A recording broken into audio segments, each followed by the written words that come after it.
तो community health nursing में ही पूछता है, ठीक है। बात है तो वह कम्युनिटी हेल्थ नर्सिंग 1 है और थर्ड ईयर में कम्युनिटी हेल्थ नर्सिंग 2 है। यही है अंतर, बाकी क्वेश्चन आंसर सब समान है। तो जो लोग अगर फर्स्ट ईयर में पढ़े होंगे अच्छे से तो उनको थोड़ा सा हिंट्स अगर मैं दे दूंगा तो वो समझ जाएंगे, ज़्यादा प्रेशर लेने की ज़रूरत नहीं है, ठीक है। चलिए, स्कूल स्वास्थ्य सेवा से आप क्या समझते हैं? आप दिमाग लगाइए कि स्कूल स्वास्थ्य सेवा मतलब स्कूल में दी जाने वाली स्वास्थ्य सेवा कैसा होता है, इससे हम क्या समझेंगे बताना है, ठीक है। उसके बाद स्कूल स्वास्थ्य सेवा सामुदायिक स्वास्थ्य का एक महत्वपूर्ण आयाम है, क्यों? कारण की व्याख्या करें। हमें ये बताना है कि स्कूल स्वास्थ्य सेवा जो है, स्कूल हेल्थ सर्विस जो है, किसी भी गांव या किसी भी कम्युनिटी का एक महत्वपूर्ण आयाम है। कैसे? कारण बताना है, कारण देना है कि स्कूल स्वास्थ्य सेवा जो है समुदाय के लिए एक कैसा बेहतरीन स्वास्थ्य सेवा कैसे है, इसका कारण बताना है, ठीक है। तो ये रीजन देना है। या फिर इसी में आपसे क्वेश्चन पूछेगा कि स्कूल स्वास्थ्य सेवा के उद्देश्य क्या है, स्कूल स्वास्थ्य सेवा क्यों महत्वपूर्ण है, बताना है। वही सब चीज़ें हैं, वही क्वेश्चन है। चलिए देखते हैं माय डियर। सबसे पहले तो आपको ये समझाना पड़ेगा कि स्कूल स्वास्थ्य सेवा होता क्या है, स्कूल हेल्थ सर्विस होता क्या है। पहले इस चीज़ को समझिए माय डियर। स्कूल स्वास्थ्य सेवा वे समग्र मतलब क्या होता है, सभी, ठीक है ना, सभी चीज़ों को मिलजुल। तो स्कूल स्वास्थ्य सेवाएं वे समग्र स्वास्थ्य सेवाएं हैं जो विद्यालय में पढ़ने वाले बच्चों, कार्यरत अध्यापक तथा अन्य स्टाफों को बीमारी की रोकथाम, स्वास्थ्य के उन्नयन तथा रोगों के उपचार के उद्देश्य से प्रदान की जाती है। माय डियर, पहले आपको यह समझना पड़ेगा कि स्कूल स्वास्थ्य सेवा जो होता है स्कूल में दी जाने वाली स्वास्थ्य का सेवा होता है। अब ऐसा नहीं है कि स्कूल में बच्चे पढ़ते तो सिर्फ बच्चे का ही देखभाल किया जाता है। स्कूल में जो है जो भी टीचर होते हैं, जो भी स्टाफ होते हैं, उनको भी बीमारी हो सकता है, उनका भी सेहत गड़बड़ हो सकता है। तो बच्चे के जो पढ़ने वाले बच्चे हैं, जो कार्यरत अध्यापक है, अन्य स्टाफ है, उनको बीमारी की रोकथाम, उनके स्वास्थ्य को बेहतर बनाना तथा रोगों के उपचार के उद्देश्य से यह जो है सेवा प्रदान किया जाता है। तो चीज़ों को समझ गए, यही हमारा स्वास्थ्य सेवा होता है जो स्कूल में दिया जाता है, इसीलिए इसे स्कूल स्वास्थ्य सेवा कहा जाता है। समझ गए ना चीज़ों को। चलिए, ये हो गया। स्कूल स्वास्थ्य सेवाओं के द्वारा बालकों में व्यक्तिगत स्वच्छता, पर्यावरणीय स्वच्छता, पोषणीय आहार, दुर्घटनाओं से बचाव, पर्याप्त आराम, नशाखोरी एवं अन्य व्यसनों से दूर रहने आदि के संबंध में स्वास्थ्यकर आदतें विकसित की जा सकती है। अब हम लोग जानते हैं कि एक स्कूल जो देखते होइएगा, बच्चा सबका जो स्कूल होता है गाँव में, या गाँव में जो सरकारी स्कूल होता है या प्राइवेट ही ले लीजिए, तो देखते होइएगा कि जो स्कूलिंग वाले जो बच्चे होते हैं, देखते होइएगा कि उनका एक एक स्कूल में सरकारी में 2-2, 250-250 बच्चे रहते हैं, 5वां तक 8वां तक होता है। तो आप लोग देखते होइएगा कि कहीं ना कहीं एक मोहल्ला में या एक गांव में 2-3 स्कूल होते हैं और उसमें लगभग 2-2, 300 जो है बच्चे रहते हैं। तो आप समझ सकते हैं ऐसे जो है एक राज्य में, एक ज़िला में, एक ब्लॉक में कहा जाए तो कितना बच्चा होगा स्कूल वाला। तो उन सभी बच्चों में हमें स्वच्छता के बारे में बताना हो, ठीक है, नशाखोरी ना हो इसके बारे में बताना हो, आदि व्यसनों से दूर रहे, ठीक है, दुर्घटना से कैसे बचाव करना है, पोषण में कैसे कौन कौन से आहार लेना है, व्यक्तिगत पर्यावरणीय स्वच्छता कैसे बनाना है, इन सबको जो है स्कूल स्वास्थ्य सेवा में जो है बताया जाता है। उनके आदत को जो है ढाला जाता है, ऐसे बनाया जाता है जिससे वह जो है एक सभी चीज़ों के बारे में जानकारी हो सके और वह अपने स्वास्थ्य को बेहतर तरीके से बना सके, ठीक है। तो इस उद्देश्य से जो है देखभाल दिया जाता है स्कूल स्वास्थ्य सेवा में। बच्चों को, समझ गए, बच्चों को बताया जाता है कि कैसे स्वच्छता रहना है, कैसे व्यक्तिगत स्वच्छता है, कैसे पर्यावरण को स्वच्छ रखना है, कैसे कौन से भोजन करनी चाहिए, ठीक है, दुर्घटना होने पर कैसे बचना चाहिए, दुर्घटना होने से कैसे बचे, आराम कैसे कितना लेना चाहिए, नशाखोरी नहीं करना चाहिए, आदि चीज़ों को व्यसनों में नहीं जो है आदि व्यसनों से दूर रहना चाहिए और अपने स्वास्थ्य के हित के लिए कैसे आदत को विकसित करना है, इस चीज़ को बच्चों में बताया जाता है। जाहिर सी बात है, आप स्कूल में अगर पढ़े होइएगा तो देखते होइएगा कि हेल्थ टीम जो है, स्वास्थ्य की टीम आती है और स्कूल में जो है वह शिक्षकों से लेकर बच्चों के बीच में अच्छे अच्छे चीज़ बताती है, ठीक है, बच्चों को दिखा कर बताती है, उनके हेल्थ का चेकअप करती है, ठीक है ना। तो इस प्रकार से स्कूल में जो भी स्वास्थ्य सेवा दिया जाता है वह हमारा स्कूली स्वास्थ्य सेवा होता है, जो बच्चे, स्टाफ और अन्य अध्यापक के बीचों में जो है यह सेवा दिया जाता है। साथ में खासकर मेन उद्देश्य ये होता है कि जो बच्चा पढ़ रहा है उसका जो है वृद्धि, विकास और उसके स्वच्छता के बारे में, आहार के बारे में, ठीक है, दुर्घटनाओं के बारे में अच्छे परिपूर्ण जानकारी हो, इसके लिए जो है ये सब चीज़ें विकसित किया जाता है स्कूल स्वास्थ्य सेवा में। समझ गए? चलिए, तो स्कूल स्वास्थ्य सेवा के बारे में आप लोग समझ गए होंगे, फर्स्ट ईयर में भी पढ़े हैं, लेकिन मैं बार बार इतना न समझाता हूँ, बोलता हूँ कि आपको याद हो जाना चाहिए। अब ये जो सेवा है आखिर इसका क्या उद्देश्य है, तो माय डियर उद्देश्य देख लीजिए, स्वास्थ्य निरीक्षण, स्वास्थ्य देखभाल, पोषण कार्यक्रमों द्वारा स्कूली बालकों की वृद्धि और विकास को प्रोत्साहित करना। अब स्कूली स्वास्थ्य सेवा का यही उद्देश्य है कि स्वास्थ्य का निरीक्षण करना, देखभाल करना, पोषण कार्यक्रम के बारे में बच्चों में बताना और उनके वृद्धि और विकास को प्रोत्साहित करना। पहला पॉइंट यही मुख्य पॉइंट होता है इसका उद्देश्य में, ठीक है। संक्रामक रोगों की रोकथाम और नियंत्रण करना, क्योंकि स्कूल में बच्चे ग्रुप में होते हैं, सभी बच्चे आपस में खेलते हैं, हंसते हैं, गाते हैं, बोलते हैं, तो संक्रमण होने का खतरा भी ज़्यादा रहता है। तो इस संक्रमणों को कैसे रोकथाम और नियंत्रण करना है। तीसरा है स्कूल में स्वस्थ रहने को प्रोत्साहन देना, जिससे स्कूली बालक स्वास्थ्य के प्रति अनुकूल रवैया अपनाए। अब स्कूल में जो है स्वस्थ रहने के लिए बच्चों में मोटिवेशन, प्रोत्साहन जो है दिया जाता है, ताकि बच्चे खुद के स्वास्थ्य के प्रति जो है अच्छे से रवैया अपना सके। समझ गए ना? तो कुछ ये जो है ज़्यादा इसमें उद्देश्य नहीं है, आप सीधा समझिए कि स्कूल में स्कूली स्वास्थ्य सेवा यानी स्कूल में दी जाने वाली स्वास्थ्य की सेवा का क्या उद्देश्य हो सकता है, बच्चों से लेकर अन्य स्टाफों के उद्देश्यों को आप लिख सकते हैं। तो आप थर्ड ईयर में आ गए हैं, अपना दिमाग अप्लाई कीजिए और सोचिए कि उद्देश्य क्या होता है। आप फर्स्ट ईयर सेकेंड ईयर गुजर चुके हैं, तीसरे ईयर में आए हैं, तो अभी भी अगर उद्देश्य के मतलब नहीं समझते हैं तो फिर समझिए कि क्या होने वाला है, आप ही समझिए, ठीक है ना। चलिए, ये हो गया। अब माय डियर यहाँ पे जो स्कूली स्वास्थ्य सेवा है यह सामुदायिक स्वास्थ्य का एक महत्वपूर्ण आयाम है। हम लोग जानते हैं कि जो स्कूल में दी जाने वाली जो स्वास्थ्य सेवा होता है वह किसी भी कम्युनिटी के लिए एक महत्वपूर्ण आयाम, डायमेंशन होता है, ठीक है। इससे निर्धारित होता है कि स्कूल में स्वास्थ्य सेवा अगर दिया जाता है तो उससे बच्चे में जागरूकता रहता है, बच्चे में शिक्षा पहुँचता है स्वास्थ्य के बारे में, पर्यावरण के बारे में, ठीक है ना, और वह जो है संभल के रहता है। अगर उसे इन सभी चीज़ों से जागरूकता नहीं कराया जाए, नहीं बताया जाए, तो क्या होगा, गंदगी में खेलेगा, वह जो है अपने चीज़ों के बारे में ज़्यादा नहीं सोचेगा, आसपास के पर्यावरण के बारे में नहीं सोचेगा, और जो मन होगा वो अपना करेगा, तो उससे क्या होगा, घाटा ही होगा। तो इसीलिए कहा गया है कि स्कूल स्वास्थ्य सेवा सामुदायिक स्वास्थ्य का एक महत्वपूर्ण आयाम है। यही कारण है कि स्कूली स्वास्थ्य सेवा प्रदान करने का निम्नलिखित कारण है। कौन कौन कारण है? तो पहला देखिए, बड़ी संख्या। स्कूली स्वास्थ्य सेवा देने का मेन मकसद ये होता है कि स्कूल में जो संख्या होता है वह बड़ा होता है। आप चाहें तो सेवा देने जाएंगे तो एक दिन में अगर आप एक स्कूल का चयन करेंगे तो लगभग 150-200 जो बच्चा स्कूल में है उसको आप एक बार में जो है बता सकते हैं स्वास्थ्य के बारे में, पोषण के बारे में, शिक्षा के बारे में, पर्यावरण स्वच्छता के बारे में, ठीक है। चेकअप कर सकते हैं, उसमें जो बच्चा ज़्यादा गंभीर लग रहा है उसको चेकअप कर सकते हैं। तो इसका मतलब होता है कि बड़ी संख्या, चूँकि हमारे देश में स्कूल वाले जो स्कूलिंग जो बच्चे होते हैं, जो स्कूल जाने वाले बच्चे होते हैं, उनका संख्या अधिक होता है। एक कारण होता है कि इनमें जो है एक बड़े साथ जो है हकदार होते हैं। यह जो स्कूली बच्चे होते हैं स्वास्थ्य के एक बड़े से हकदार होते हैं स्वास्थ्य सेवा का। यही कारण है कि स्कूली स्वास्थ्य सेवा जो है दिया जाता है एक बड़ी जनसंख्या होने के कारण। समझ गए?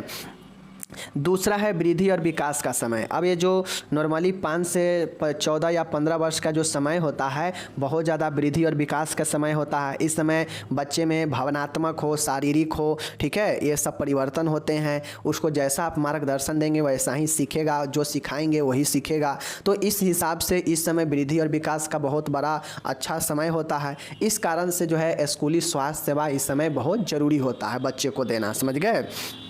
तीसरा है रोगों की शीघ्र पहचान।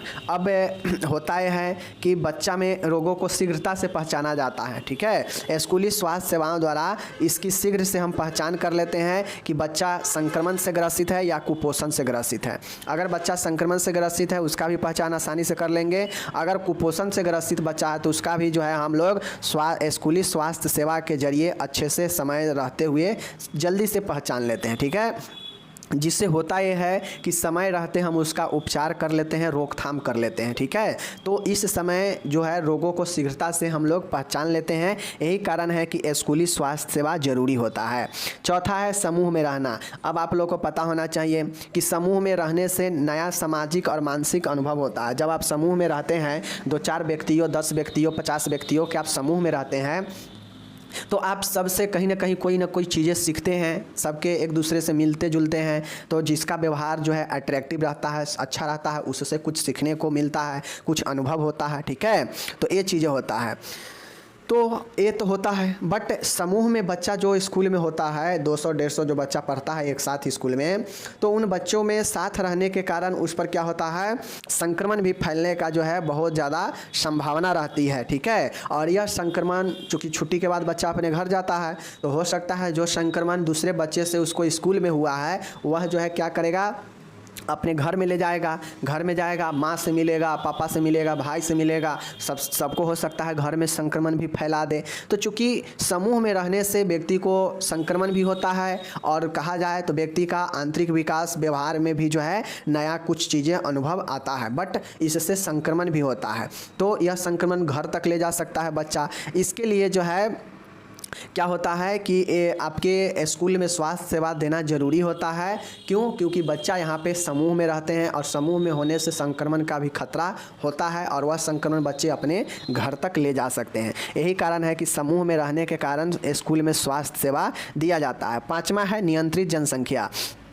स्कूल बालकों की जनसंख्या नियंत्रित है, उनका एक विशेष आयु समूह है, अतः उनका आसानी से निरीक्षण तथा मार्गदर्शन किया जा सकता है।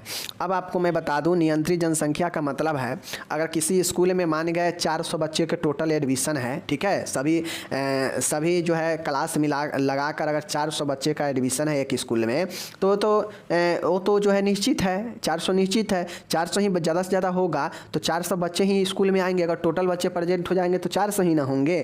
लेकिन अगर किसी आप अननोन जगह पर जाते हैं तो वहाँ पे पहले 10 आदमी आएगा, फिर धीरे धीरे जमा होकर 15 हो जाएगा, फिर जमा होकर 30 हो जाएगा, फिर जमा होते होते फिर जो है 40 आदमी हो जाएगा, फिर 50 होगा, जिसका आपको लिमिट नहीं रहेगा कि आदमी कितना आएगा नहीं आएगा। बट जो है स्कूल में एक निश्चित जो है जनसंख्या होता है। अगर आपको पता है कि इस स्कूल में 400 है तो आप उसी के हिसाब से स्वास्थ्य सेवा अपना देना शुरू करते हैं, ठीक है। तो ये कारण है कि नियंत्रित जनसंख्या होने के कारण स्कूली स्वास्थ्य सेवा जो है दिया जाता है, ठीक है। और छठा है स्कूली स्वास्थ्य सेवा देने के कारण जो है उसमें शिक्षा के अवसर होते हैं, ठीक है। अब जो बचपन होता है उसमें बच्चा सीखता बहुत जल्दी है, ठीक है, कोई भी चीज़ को ऑब्जर्व करता है। अब अगर गंदे चीज़ बताएंगे उसको तो वो गंदे चीज़ को ही ऑब्जर्व कर लेगा, अगर आप उसे सही रास्ता पर बताएंगे, सही बात बताएंगे तो वो सही बात का ऑब्जर्व करेगा। तो इस हिसाब से देखा जाए तो जो शिक्षा का अवसर होता है इस समय, तो स्वास्थ्य सेवा इसलिए दिया जाता है ताकि बच्चों में उसके बिहेवियर को, व्यवहार को, उसके आचार विचार को स्कूल में जो है उसी प्रकार से जो है हम स्वास्थ्य शिक्षा दें जैसे बच्चे अपनी ज़िंदगी में एक अच्छा जो है आचार विचार में ढल सकता है, ठीक है। क्योंकि बच्चा जैसा स्कूल में सीखता है वही घर पर जाके उस चीज़ का अमल करता है। तो अगर स्कूल में हम उसको अच्छे चीज़ें स्वास्थ्य के बारे में बताएंगे तो वह घर पर जाकर भी जो है वही चीज़ को अमल करेगा। तो यह जो है क्या होता है, स्वास्थ्य सेवा जो है देना एक अच्छी कारगर उपाय होता है, इसीलिए जो है ये दिया जाता है। तो आप लोग समझ गए कि स्कूली स्वास्थ्य सेवा क्यों दिया जाता है, किन किन कारणों से।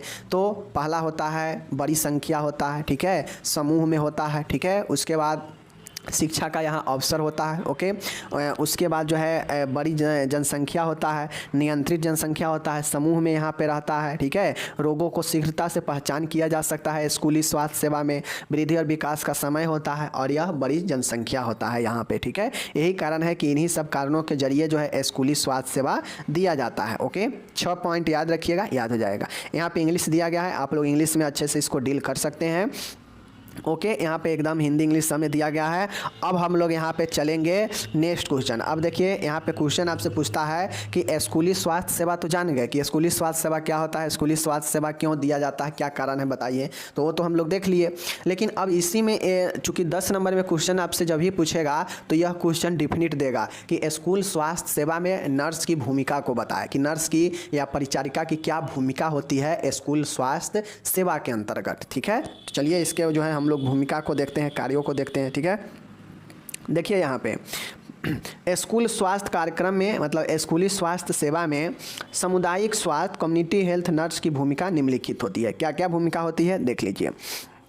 वह स्वास्थ्य की शिक्षक और सलाहकार है। जो नर्स होती है वह शिक्षक और सलाहकार की काम करती है, आप लोग को पता है। वह स्कूल में दी जाने वाली स्वास्थ्य बर्तावों का योजना बनाती है तथा साथ ही स्वास्थ्य से संबंधित में शिक्षकों और माता पिता का भी मार्गदर्शन करती है। अब नर्स जो होती है वह शिक्षक और सलाहकार के काम करती है, ठीक है, स्वास्थ्य के रूप में, स्वास्थ्य शिक्षक और स्वास्थ्य सलाहकार के रूप में काम करती है। तो जो भी बच्चे पढ़ रहे हैं उनके शिक्षक को या उनके पेरेंट्स को जो है यह मार्गदर्शन करने का काम करती है, भूमिका निभाती है। ठीक है, समझ गए चीज़ों को। चलिए दूसरा है सामुदायिक स्वास्थ्य परिचारिका यानी नर्स की प्रमुख भूमिका स्कूल, घर और समुदाय में संपर्क बनाए रखना है। स्कूल में बच्चे को सीखने और घर में प्रचलित व्यवहार के अंतर को दूर करने में वह सहायक होती है। अब जो नर्स होती है वह स्कूल, ठीक है, स्कूल, समुदाय और घर, इन तीनों में संपर्क बना कर रखती है और बच्चे को जो है उसको सीखने और घर में उसको जो है प्रचलित ढंग से व्यवहार को, अंतर को दूर करने में सहायक होती है। मतलब जो व्यवहार घर पर बच्चे का है, अगर वो व्यवहार अगर उसको स्कूल में नहीं है, मतलब अंतर है व्यवहार में, तो इस व्यवहार के अंतर को दूर करती है। और जैसा व्यवहार वह स्कूल में रखता है, जैसे देखते होइएगा कि कोई बच्चा जो है स्कूल में कितना भी खच्चर घर पर जो है होगा, लेकिन स्कूल में जाते वह शांत हो जाता है, कहीं ना कहीं उसका व्यवहार में अंतर होता है। तो वह स्कूल में जो व्यवहार शांत रखता है, एकदम शिष्टाचार अनुशासन में रहता है, वह घर पर क्यों नहीं कर पाता है ऐसा। तो इसी चीज़ के अंतर को वह दूर करती है कि बच्चा जैसा स्कूल में व्यवहार करता है वैसा भी घर पर करे सबके साथ, ठीक है, ज़्यादा बदमाशी ना करे। तो यह भूमिका निभाती है और इसके लिए वह घर में, स्कूल में और समुदाय में संपर्क बनाकर रखती है। ठीक है, तीसरा देखिएगा, वह स्वास्थ्य कार्यक्रम की समन्वयकर्ता का संगठन है। अब नर्स जो होती है विभिन्न प्रकार के कार्यक्रमों को जो है क्या करती है, कोऑर्डिनेट करती है, समन्वय बनाकर रखती है। ठीक है, वह स्वास्थ्य क्लिनिक संचालित करती है। मतलब जो नर्स होती है वह स्कूल स्वास्थ्य क्लिनिक संचालित करती है, चलाती है, अभिभावकों को शिक्षण करती है, ठीक है, और गृह भेंट के जरिए परिवार को स्वास्थ्य कार्यक्रम के बारे में समझाती है। तो जो नर्स होती है उसका भूमिका जो है एक कोऑर्डिनेशन के रूप में भी होता है, समन्वय बनाने के रूप में भी होता है। वह स्कूलों, घर परिवारों, अभिभावकों, बच्चों के बीच में समन्वय बनाती है। वह होम विजिट के जरिए परिवार को स्वास्थ्य कार्यक्रमों के बारे में भी समझाती है। तो अलग अलग तरीके से वह जो है भूमिका निभाती है। ठीक है, चलिए अब वह निम्नलिखित सेवाएं प्रदान करती है। अब ये जो भूमिका में क्या क्या सेवा प्रदान सर्विस करती है देख लीजिए। इसका जो भूमिका होता है वह स्वास्थ्य मूल्यांकन में भूमिका होता है। मैं यहाँ पे सिर्फ पॉइंट ही लिखा हूँ, ठीक है ना, इसके अंदर चीज़ों को आपको लिखना है, मैं नहीं लिखा हूँ क्योंकि फर्स्ट ईयर में आप लोग पढ़ कर आ रहे हैं, तो उतना आपको माइंड लगाना चाहिए कि स्वास्थ्य मूल्यांकन क्या होता है, इसमें आपको लिखना पड़ेगा। यह नर्स के द्वारा किए गए सेवा होता है। उपचार व अनुवर्तन मतलब फॉलो अप और ट्रीटमेंट का कार्य भी करती है, भूमिका निभाती है। इम्यूनाइजेशन, टीकाकरण करती है, ठीक है, स्कूली स्वास्थ्य सेवा के अंदर। स्कूल स्वच्छता, वह स्कूल सैनिटाइजेशन के ऊपर बात करती है, ठीक है। पोषण सेवाएं के बारे में भूमिका निभाती है। प्राथमिक सहायकता के रूप में वह काम करती है, ठीक है, और स्वास्थ्य शिक्षा, हेल्थ एजुकेशन देती है और स्कूली स्वास्थ्य रिकॉर्ड बनाती है। तो इन सभी चीज़ों में वह भूमिका निभाती है, सेवा प्रदान करती है। और सेवा प्रदान करना भी एक प्रकार के रोल ही होता है, भूमिका ही होता है। तो यह सब भी भूमिका ही है, जैसे स्वास्थ्य का मूल्यांकन करना, उपचार देना, प्रतिरक्षण इम्यूनाइजेशन टीकाकरण करना, स्कूली स्वच्छता के बारे में बताना, पोषण सेवाएं देना, प्राथमिक सहायता देना, ठीक है, हेल्थ एजुकेशन देना, स्कूली स्वास्थ्य रिकॉर्ड तैयार करना, ठीक है। तो ये जो है आपके क्या हो गए, ये सब जो है नर्स के द्वारा दिया जाने वाला सेवा हो गया, या कहिए तो भूमिका हो गया। इन सब चीज़ों में भूमिका निभाती है नर्स, ठीक है। तो ये आपका हो गया। अब ये 8 पॉइंट में 2-2, 3-3 लाइनें लिखना पड़ेगा कि कैसे नर्स अपनी भूमिका, यह 8 पॉइंट जो है इसमें कैसे कैसे भूमिका जो है निभाती है, ठीक है। ये आपको खुद से लिखना पड़ेगा क्योंकि यह फर्स्ट ईयर में भी हम लोग को सेम ही पढ़ना था, तो इसलिए मैं सिर्फ पॉइंट देकर छोड़ दिया हूँ। आप अगर आपसे नहीं होगा तो फिर मैं इसका दे दूँगा, ठीक है। यहाँ पे इसका इंग्लिश दिया गया है, आप लोग इंग्लिश में देख लीजिएगा। ओके, चलिए मिलेंगे अगले वीडियो में। आप अपना ख्याल रखिएगा, तब तक के लिए धन्यवाद।